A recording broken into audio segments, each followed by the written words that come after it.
അങ്ങനെ മരപ്പട്ടിന്റെ ശല്യം കൊണ്ട് നമ്മൾ എത്തിയിരിക്കുന്നത് മലപ്പുറം ജില്ലയിൽ പുകയൂരാട്ടോ. പുതിയ വീടായതുകൊണ്ട് തന്നെ ഉള്ളും പുറമൊക്കെ അടിപൊളിയാണ്. വീടിന്റെ സീലിംഗ് വർക്ക് ചെയ്യുന്ന ഓരോ മണ്ടന്മാർ ചെയ്തിരിക്കുന്ന പരിപാടി കൊണ്ടാട്ടോ ഇതേപോലെ ആൾക്കാർ കൊടുക്കുന്നത്. അപ്പൊ അതേപോലെ തന്നെ ഇവിടെ എയറോൾ അടിച്ചിട്ടില്ല. അങ്ങനെ കേട്ടോ മരപ്പട്ടി ഉള്ളിൽ കയറിയത്. മരപ്പട്ടിനെ പറഞ്ഞിട്ട് വലിയ കാര്യം. മരപ്പട്ടിനെ ഒഴിവാക്കാൻ വേണ്ടിയിട്ട് പലവിധ പരിപാടികളും ഇവർ നോക്കിയാണ് കേട്ടോ. അതൊന്നും നടന്നിട്ടില്ല. അങ്ങനെയാണ് നമ്മൾ ഇവിടെ എത്തിയത്. നമ്മൾ ആദ്യമായിട്ട് കിച്ചണിലെ സീലിംഗ് ആട്ടോ കട്ട് ചെയ്യുന്നത്. സീലിംഗ് കട്ട് ചെയ്തപ്പോഴാട്ടോ വേറൊരു സംഭവം വെക്കേണ്ടത്. കിച്ചണിന് നേരെ ഡൈനിങ് ഹാൾക്ക് ഒരു ഹോള് വെച്ച് കൊടുത്തു. എന്തിനാണ് ആ ഹോള് എന്ന് ആർക്കും അറിയില്ല കേട്ടോ. മിക്കവാറും മരപ്പട്ടിക്ക് അങ്ങോട്ട് പോകാനുള്ള വഴി ഉണ്ടാക്കി കൊടുത്തതായിരുന്നു. അപ്പോൾ ഏകദേശം മനസ്സിലായില്ലേ, മരപ്പട്ടി കിച്ചണിന് നേരെ ഡൈനിങ് ഹാൾക്കും പോയിണ്. ഇനി ഡൈനിങ് ഹാളിന്റെ സീലിംഗ് ആണ് നമ്മൾ കട്ട് ചെയ്യാൻ പോകുന്നത്. അതിന്റെ ഉള്ളിലാട്ടോ മരപ്പട്ടി ഉള്ളത്. കട്ട് ചെയ്ത് നോക്കിയപ്പോഴാട്ടോ 2 മരപ്പട്ടികളായിരുന്നു അതിന്റെ ഉള്ളിൽ ഉണ്ടായിരുന്നത്. നമ്മൾ ഏതായാലും 2 ആളെയും അതിന്റെ ഉള്ളിൽ നിന്ന് റെസ്ക്യൂ ചെയ്തിട്ടുണ്ട്. നമുക്ക് മേലിന് സീലിംഗിന്റെ മേലിന് സൗണ്ടുകൾ വരുന്നത്.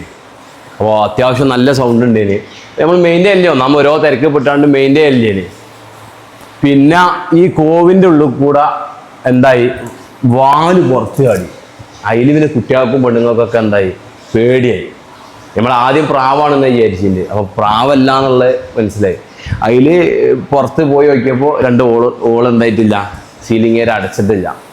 അതിൽ ഒരു ദിവസം രാത്രി തോർത്തടിച്ച് നോക്കിയപ്പോൾ അതിൻ്റെ ഉള്ളിൽ ഇങ്ങനെ ഒരു ജീവനെ കണ്ടു. അതിൽ ഇൻസ്റ്റാഗ്രാമിൽ നോക്കിയപ്പോഴാണ് നിങ്ങളെ നമ്പർ കണ്ടത്, നിങ്ങളെ കോണ്ടാക്ട് നമ്പർ കിട്ടിയത്. ഉടനടി നിങ്ങളെ ബന്ധപ്പെട്ടു. ഇപ്പോൾ ആ വിഷയങ്ങളൊക്കെ തൽക്കാലം എന്തായിട്ടുണ്ട്, നമുക്ക് തീർന്നിട്ടുണ്ട് എന്തേലും.